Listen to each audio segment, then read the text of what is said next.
మొత్తం ఓవరాల్గా చూస్తున్నట్టయితే క్రాస్ ఓటింగ్ ఎక్కడెక్కడ జరిగిన స్థానాలని కూడా వీళ్ళు ఇచ్చినటువంటి నేపథ్యం ఉంది. ఆ క్రాస్ ఓటింగ్ ఎందుకు జరిగింది అనేటువంటిది కూడా చూసే ప్రయత్నం చేద్దాం. ఇక seats where there is a decent cross voting from BRS నుంచి బీజేపీ అంటే మహబూబ్నగర్లో కూడా సిట్టింగ్ నేపథ్యంలో సిట్టింగ్ మీద అసంతృప్తితో ఇక్కడ బీజేపీకి గట్టిగా చేసిరు అని చెప్పేటువంటిది ఇక్కడ. ఎందుకంటే కాంగ్రెస్ పార్టీని గెలవనీయొద్దు అన్నటువంటిది నేపథ్యంలో బీఆర్ఎస్ నుంచి బీజేపీకి ఓట్లు టర్న్ అయినటువంటిది.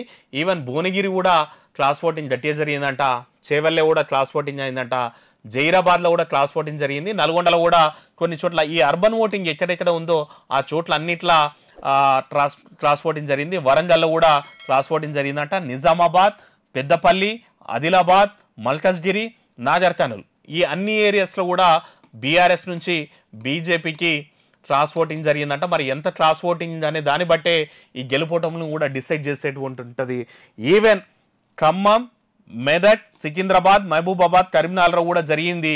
కాకపోతే అంత స్థాయిలో ఈ 12 స్థానాల్లో జరిగినటువంటి స్థానాల్లో ఈ 5 స్థానాల్లో జరగలేదు అన్నమాట. కాకపోతే మిగిలిన స్థానాల్లో మాత్రం గట్టిగా బీఆర్ఎస్ నుంచి బీజేపీకి అయితే ఈరోజు బీఆర్ఎస్కి 0 ఈ పోల్ ఎందుకు చూపిస్తుందంటే ఈ క్రాస్ ఓటును బేస్ చేసుకొని ఇక్కడ టఫ్ ఫైట్ ఉంది.